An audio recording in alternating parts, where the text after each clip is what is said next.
take your blade and wedge your saw frame up against something. Then insert one end of the tiny blade into the top and screw it down. The teeth should now be facing you and pointing down towards you. Then I'm going to put a little bit of pressure on the saw frame, tighten up the bottom end. This is the noise you want to hear. It should twang like a piano wire. If your blade is loose, you will not get a good cut. Check it's in the right way round. If it's the right way round, you'll feel more resistance as you cut. So on the downward stroke, you'll feel more resistance than if you go like that. Okay, so you can hear it there, it's in the right way. I want you to use the whole length of your saw blade and to go gently and smoothly. Otherwise you will just simply break lots of blades and you won't get a good even cut. So I'm going to get started. Sometimes you need to start at a slight angle, 45 degrees maybe, to make your first cut. If you find that the teeth are sticking and you can't get started, just a few times stroke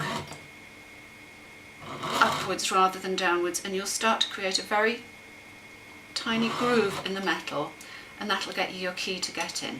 So I'm away now. So keeping my saw blade perpendicular, using as much of the saw as I can, and just go nice and slowly. You will break saw blades, don't worry about it. I prefer to turn my metal rather than my saw, but find what suits you. So I'm getting to the outline of my bird now, so I'm going to start and turn my metal like that.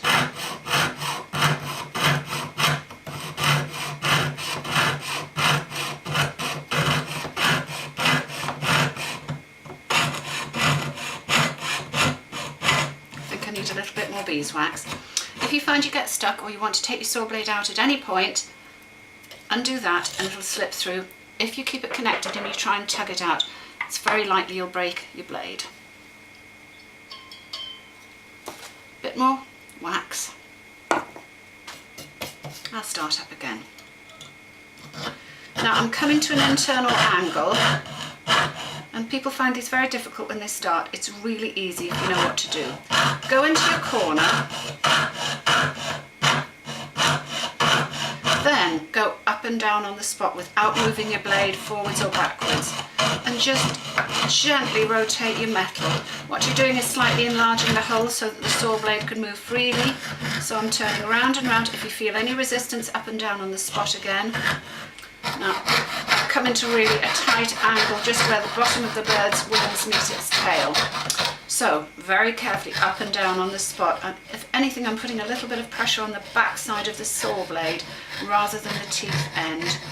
You can just feel it cutting a little, hear it cutting a little bit, but turn it gently. No resistance or you'll break your blade and you get an uneven cut. And I've effectively turned 180 degrees without breaking a blade. There's my falcon in flight.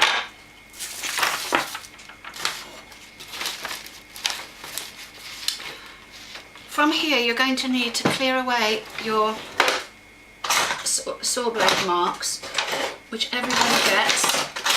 The more you practice, the fewer you'll get. The best thing for these tiny little curves are to use the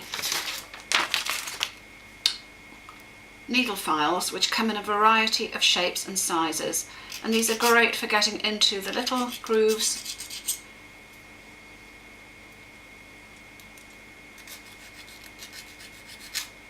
and you don't want to be able to see any teeth mark.